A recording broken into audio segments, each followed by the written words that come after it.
G'day guys and welcome to Raging Rhino. I don't think it can be understated how much of a disaster Star Wars has been ever since Disney acquired it back in 2012. And I certainly don't think it can be understated how much of a disaster Star Wars has been just this year. Now we've got some news coming out of the Disney camp at the moment in regards to the Rey movie. But before we get into that, I want to give you a quick recap on the disastrous year Disney Star Wars or Disney Lucasfilm has had just this year. So we started the year with Sharmeen Obaid-Chinoy. Right at the beginning of the year in January, this dropped on CNN. Also the first woman and the first person of color to direct a Star Wars film. It's set to be released in 2026. You can say that the force is strong with this one. Here's Sharmeen Obaid-Chinoy. You know, I'm very thrilled about the project because I think what we are about to create is something very special. And we're Look at all those cucks standing there. in 2024 now. And I think it's about time that we had a woman come forward to shape the story in a galaxy far, far away. Now, you remember the amount of backlash that she copped for that based on the fact that there have been plenty of women involved in Star Wars, especially since Disney has taken it over. But then, of course, we had all the clips come out in regards to the mindset that Sharmeen Obaid-Chinoy has.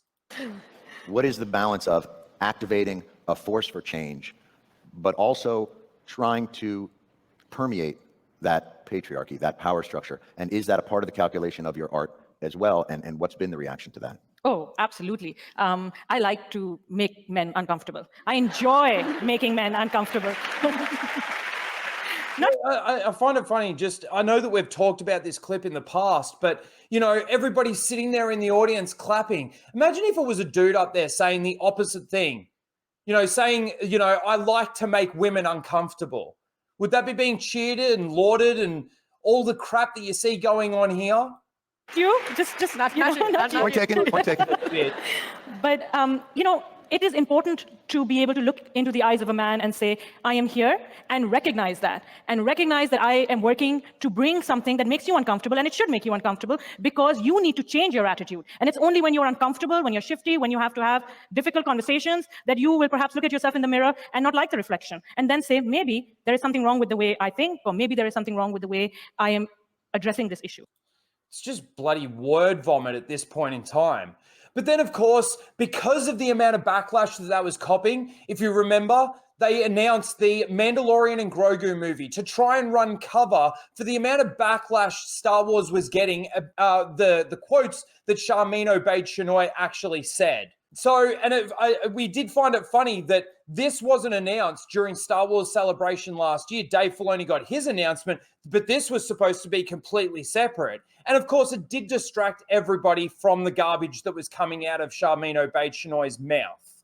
But then we get the lead up to the Acolyte, of course. And how was that promoted exactly? I want to ask you both because this is, I would say, arguably the gayest Star Wars, I think, by a considerable margin. And are you excited about that? Are you bracing yourself? Star Wars. Not the It's pretty gay, let's be honest. Leslie, how do you feel? Am I gay? Yes. Well, no, I know you are gay, but I'm asking, are you excited about putting this, you know, this is going to be a talking point. Is it going to be a talking We don't need to watch any more of this. You know what the whole thing was in regards to the lead up to the Acolyte, and you've seen the disaster that the Acolyte has been. But let's take a look at just some of the things that Disney Star Wars has released this year. Now, the first thing that came out was The Bad Batch. Now, this score here, the 85%, reflects all 3 seasons. It's not specifically exclusive to season 3, but we've got a little bit of statistics to show you in regards to that. Season 1 is in the black, season 2 is in the green, and season 3 is in the orange. It's a plummeting graph because people just keep tapping out. They've had enough. The more and more that we see out of Disney Star Wars, the less people care, the less people want to watch, the less Star Wars it actually becomes. So despite the fact that this the Bad Batch had a good audience score, it still had diminishing returns when it came from season 1 all the way down into season 3. But then, of course, we had Tales of the Empire. Now, this was not received well, 46% from the audience. And this was this series, I know that they're only little shorts, but it was garbage. It was disaster. They did a lot of, there were some law-breaking issues in this series, of course, but even just the way that things happened through these episodes that we got to see, it just wasn't very good. And then, of course, we do have The Acolyte with its pathetic 14%. But of course, the news that we're now getting out of Disney Lucasfilm is once again the exact same plays from the exact same playbook. So Star Wars director on why she's drowning out fandom opinions until after the film is done. So this is Sharmeen Obaid-Chinoy, the one that's doing the Rey Palpatine movie. I refuse now to call her Rey Skywalker. I used to just slip it out because that's what everybody was calling her. She's no Skywalker. Never has been, never will be. Disney Star Wars never has been Star Wars and never will be Star Wars. Now, we've got a little clip to watch from this interview. However, there is a couple of quotes that we don't get in the clip that I just want to touch on really quickly in regards to the drowning out of the fans. This is, why would you do that? Obviously, they think that everything that they're doing right now is amazing and special. And, you know, you see the backlash video from Amanda Stenberg, you know, and all the crap, all the gaslighting that the media and that Disney Lucasfilm want to throw out there to try and say that the fans are just a small minority, or they don't matter, or they're just toxic, or they're sexist, or they're racist. All of the buzzwords come out of the woodwork. It couldn't possibly be the fact that what we're actually seeing with Star Wars is constant fans walking away from the franchise. And of course, they're trying to build up this new fan base, this new LGBTQ plus fan base, this new pronoun fan base, this new shipper fan base. Well, look, if this is what Star Wars is becoming, you can obviously have it. The problem is that you're not going to make any bloody money because they're the minority. So let's just get a couple of quotes from what she said here. The greatest thing about Star Wars is that everyone has a personal connection to it, which is true. Like most people, they do actually have a personal connection to it. Everyone is passionate about it. And throughout the fandom, people have clear ideas about who should direct or what the story should be about. I'm just drowning out those voices until I'm done. As a storyteller, I'm focused on drawing new moviegoers into the cinema. These new moviegoers don't exist. And bringing a sense of nostalgia that will appeal to the older fans of the series. So she is just drowning out the fans. The funny thing is that these older fans are really the only fans that you've actually got. These new cinema goers and everything don't exist. And I think it's blatant, and you can pretty much see it based on what we see with, The Acolyte, right? So that's one of the quotes. Now we're just going to take a listen to what she actually has to say. A little clip here from that interview. Let's take a listen. And at the heart of it, for me, is Rey Skywalker, is Daisy Ridley and her story, and taking her on an adventure to a Jedi Academy and sort of creating a world that is a natural dovetail to the story that we've seen her. So they obviously want to continue the story of Rey Palpatine, but the funny thing is, no one cares about Rey Palpatine. Yeah, your new little small minority of fans, they seem to still care. I don't know why they would, but they do. But the majority of fans have already rejected this character. So the fact that you're even bringing her in to rebuild Luke Skywalker's new Jedi Order. And of course, we had a title release the other day saying that it was going to be called A New Beginning. Episode 10, A New Beginning. What a joke. Go through the last 3 episodes. I've had conversations with J.J. Abrams. I've had conversations with George Lucas, and then... Bullshit. I don't believe it. I don't believe you. George Lucas wouldn't talk to you about Star Wars, especially based on the fact of the amount of destruction that they've done. I think that George Lucas has made it very clear in regards to how he feels about Star Wars. I don't know. I mean, I've kind of lost control of Star Wars, so it's going off in a different path than what I intended. But the first 6 are very much mine. and my philosophy. I sold them to the white slavers that take these things and Okay. I feel like they just keep throwing out his name so that they can try and keep some of those original older Star Wars fans, the actual Star Wars fans, to try and keep them on board. Why would you talk to J.J. Abrams? The fan base hates J.J. Abrams for what he did in the sequel trilogy.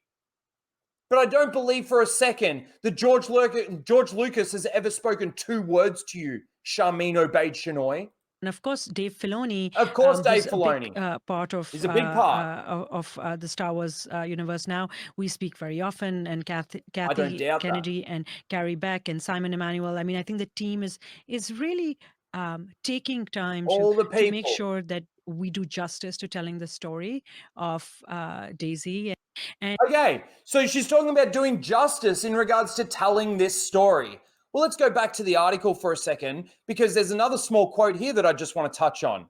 She says, the story that interests me most is in Rey's journey as a female Jedi.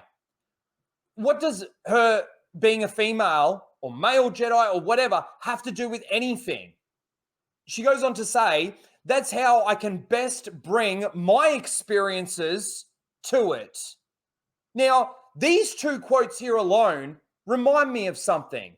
This first one, in regards to her being a female Jedi, reminds me of this. So my character, you know, she's a powerful leader. She's a powerful leader. Yes. In a very woman-centered world, which I was very excited to kind of be that, because I feel like Star Wars is very like patriarchal, so it was kind of cool to have like this sort of woman-centered figure. Gay. But then that second quote from that, in regards to bringing her own experiences, made me think of this. The fact that Leslie Headland said, here we go, Star Wars The Acolyte will reflect showrunner's own queer identity. So we've heard about Sharmeen Obaid-Chinoy and how she is this activist, and she seems to put her activism into her entertainment, whether it be overtly or covertly. She seems to just put it in there. All she can seem to say about it is that she's happy that I'm doing a story about a female Jedi, and that she's blocking out, she's drowning out all those fan voices. It's not very smart. We'll see how that pays off for you when it actually comes to the release of this movie. This movie is going to bomb big time. And I find it so funny that we get this clip from Sharmeen Obaid-Chinoy after the disaster that we've had with The Acolyte, the disastrous year that Disney has had. Like I said, the year started with Sharmeen Obaid-Chinoy and her stupid comments about being the first woman to be in the Star Wars universe, head up the Star, you know, it's absolute garbage. It's absolute garbage. How she's so happy making men feel uncomfortable. How this is the best way that she can tell her story based on her experiences. And then you look at what they've actually released this year, and it hasn't been any good. Diminishing returns for the Bad Batch over the last 3 seasons, and that's all we're getting. And that last season was like, to me, it was just Dave Filoni trying to justify more and more of the sequels with their cloning and all the other garbage that they're actually trying to do. You know, matching up with The Mandalorian, making sure that the Project Necromancer thing keeps going so that we can finally get to the sequels and justify that. Tales of the Jedi was a disaster. Nobody really watched that, to be honest. But out of the people that did watch it, it got a really shitty score. And then, of course, The Acolyte, the most disastrous Star Wars project of all time. And then we get this. After stuff like Amanda Stenberg's music video and, man, it is a disaster. And it's been a nightmare for them since they took over Star Wars in 2012.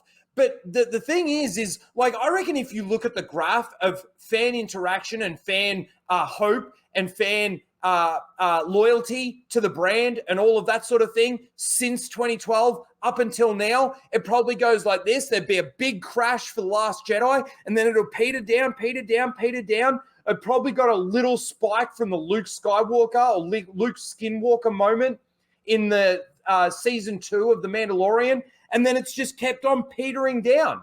Gina Carano's firing didn't help you. Mando season 3 didn't help you. Obi-Wan Kenobi was a disaster. Book of Boba Fett was a disaster. You may have got a little peak from the Andor series. I disagree with that. I think Andor is boring and all it is jangling keys with a bit of lore destruction in there, especially when it comes to Bail Organa. Where is he? And then you come into this year and this is what we get from Disney Star Wars. An absolute disaster of the beginning of the year, an announcement to try and distract you, more announcements ramping up to the Acolyte, which was absolute garbage, and then the shows that they've actually released, and then we get more of this same thing over and over and over again. There's one way that you can guarantee that people aren't going to want to come and watch your movie, and that's to talk about it exactly the same way that Leslie Headland talked about The Acolyte. And the fact that she even name drops George Lucas, I call bullshit. Lies. Absolute lies. I don't believe it for a second. Show me the receipts. Anyway, I needed to share that because, of course, Disney Star Wars is a nightmare. Disney Star Wars is in a really bad place. It has been all year. And this is just another nail in the coffin for Disney Star Wars moving forward. Good luck with your Rey movie. No one's going to go and watch it. It's going to bomb at the box office unless you're small minority of shippers, pronoun people, and LGBTQs that aren't, there are some out there that aren't retarded. There are a lot out there, though, that are. Because all these shows seem to be about is those identity politics bullshit things. So good luck with that. Let me know your thoughts in the comments below. Please don't forget to like, share, and subscribe, and we'll see you in the next one. Later, guys.